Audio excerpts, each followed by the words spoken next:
So I wouldn't say, I can say that they're not fulfilled in the marriage, but unhappy, I don't know.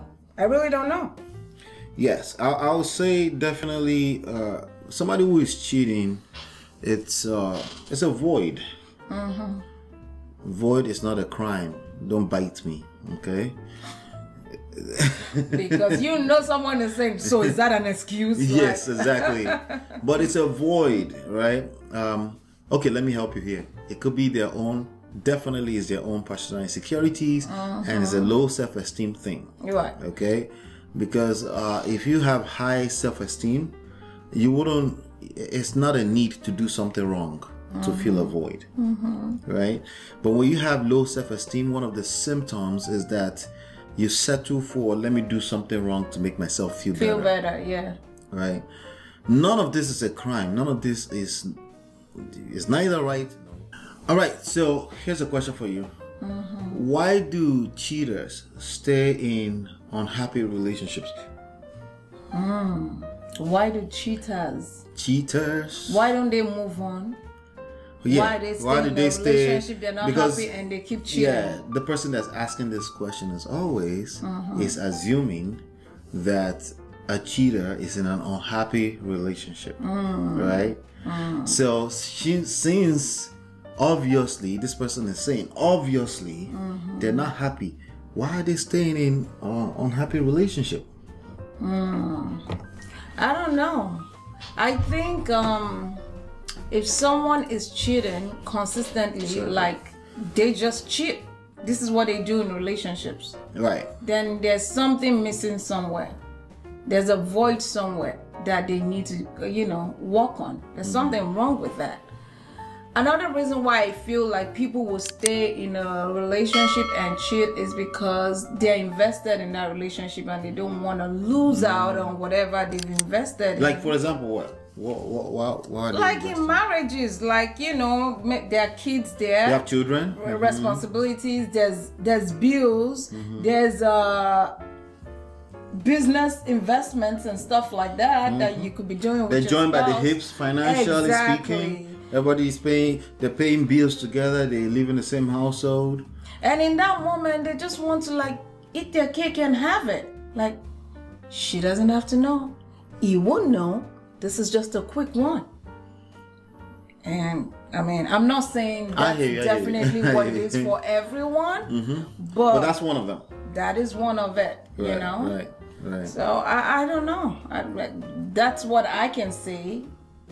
That's how I can explain why cheaters are in unhappy relationships. And I don't think cheaters are always in an unhappy relationship. I think they're just so wait, they're in happy relationship but they're cheating? Well, like I said, there's a void somewhere. Right.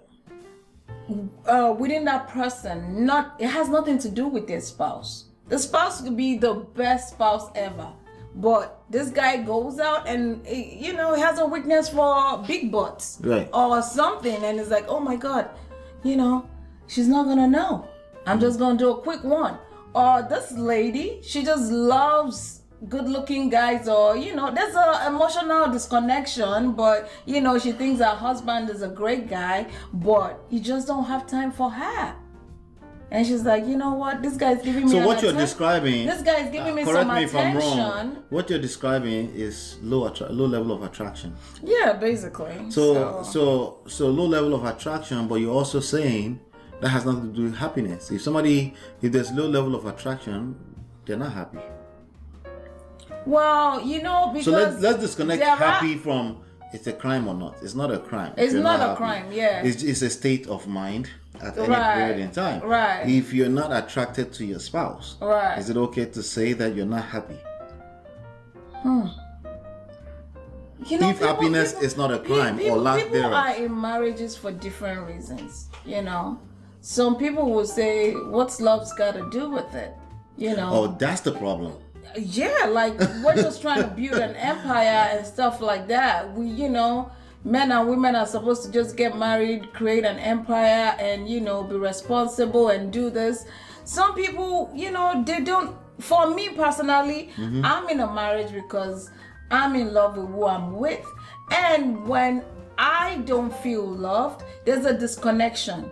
When I don't get my emotional needs taken care of, there's a disconnection. And I want to talk about some that. Entitlement? Yeah, and I want to talk about it because that's one of connection is my biggest thing. Like we have to be connected. But for some people, you'll find out that it's different.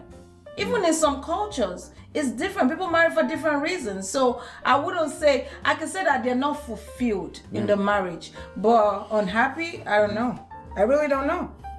Yes, I'll say definitely somebody who is cheating, it's a void. Void is not a crime. Don't bite me, okay? Because you know someone is saying, so is that an excuse? Yes, exactly. But it's a void, right? Okay, let me help you here. It could be their own, definitely is their own personal insecurities, and it's a low self-esteem thing. Right. Okay? Because if you have high self-esteem, you wouldn't, it's not a need to do something wrong to feel a void, right?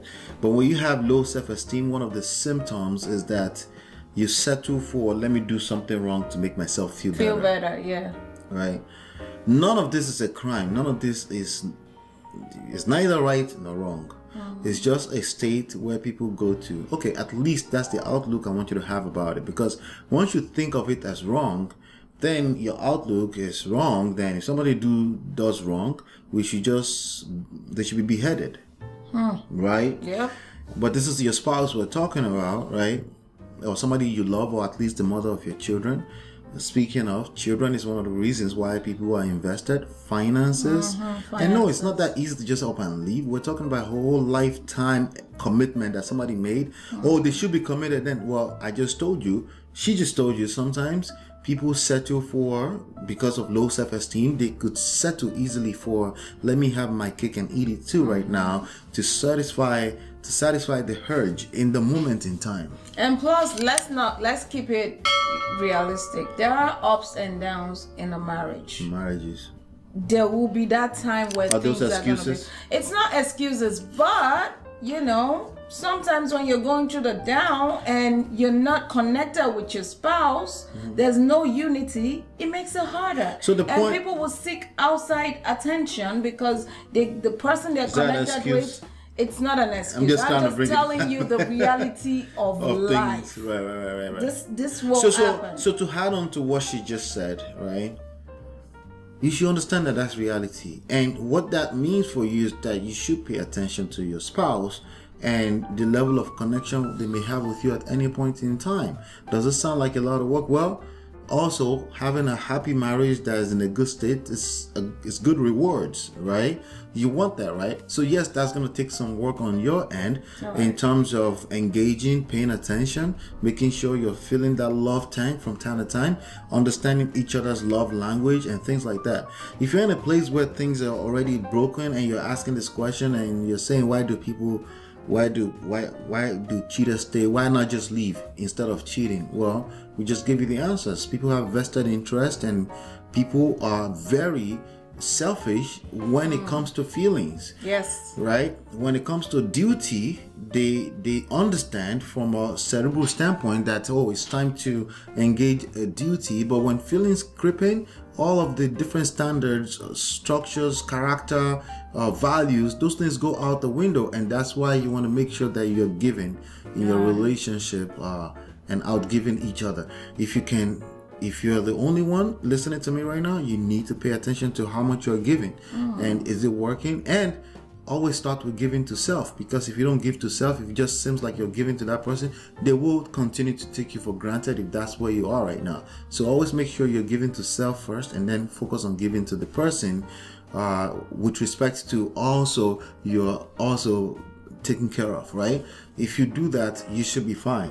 Now, if a cheater, you're engaged with a cheater, this is their responsibility. And this is going to be a lot of work for you. You're going to start asking yourself, what did I do wrong? What did I do wrong? What did I do wrong? You didn't do anything wrong. They cheated.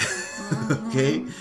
and I know it's tough. It's easier said than done, but you need to write that down in wherever you can write it down and remind yourself of that as much as you can. That needs to be taken care of before you worry about anything else. That's right. They cheated. You didn't do anything wrong. Okay?